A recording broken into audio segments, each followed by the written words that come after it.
Ang kawayan na pamatud-an na unsa man ang panahon, mamahimo sab kining pundasyon sa maayong kaugmaon. Kini ang gitudlo og ang mga pamaagi sa pagpadaghan og kawayan sa training ug seminar sa Carolina Bamboo Garden sa Antipolo City. Ani ang report ni Sara Hilomen Velasco. Mapapansin po ninyo, pagbago pa Kasagaran ginakumpara ang mga Pinoy sa kawayan. Dili basta-basta nagapadaog-daog sa bisan unsang hagit sa kinabuhi. Gani, padayon nga nagalambo. Ang kamahinungdanon sa kawayan, gitudlo sa 23rd Learn and Earn from Bamboo Experts sa Carolina Bamboo Garden sa Antipolo City sa pagpanguna sa founder sa garden nga si Carolina G. Jimenez. Ang ituturo naman, paano kaya itong mga bamboos na ito mapapatagal natin ng 30 to 40 years? Kasi maraming nagrereklamo, yung mga kanilang bamboo houses, wala pang 5 years, bumabagsak na. May paraan pala.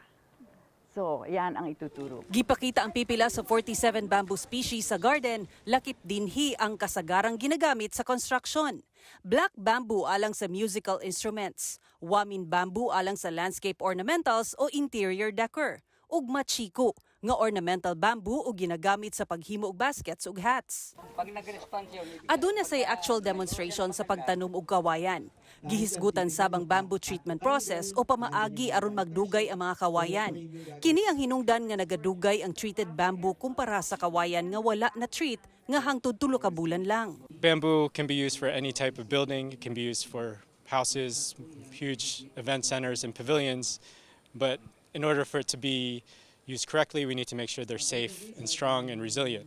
Sa mga lecture sab, gitudlo kung paunsa matabangan nga mas mapalambo ug mapadaghan ang mga kawayan.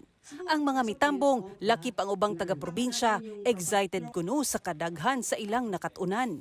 Kaunting lupa na pwedeng pagtaniman na nakatiwangwang lang. Kaya interesado ako. Napakahalaga sa ating buhay. Ang bamboo mula sa roots hanggang sa pinakataas na portion may gamit.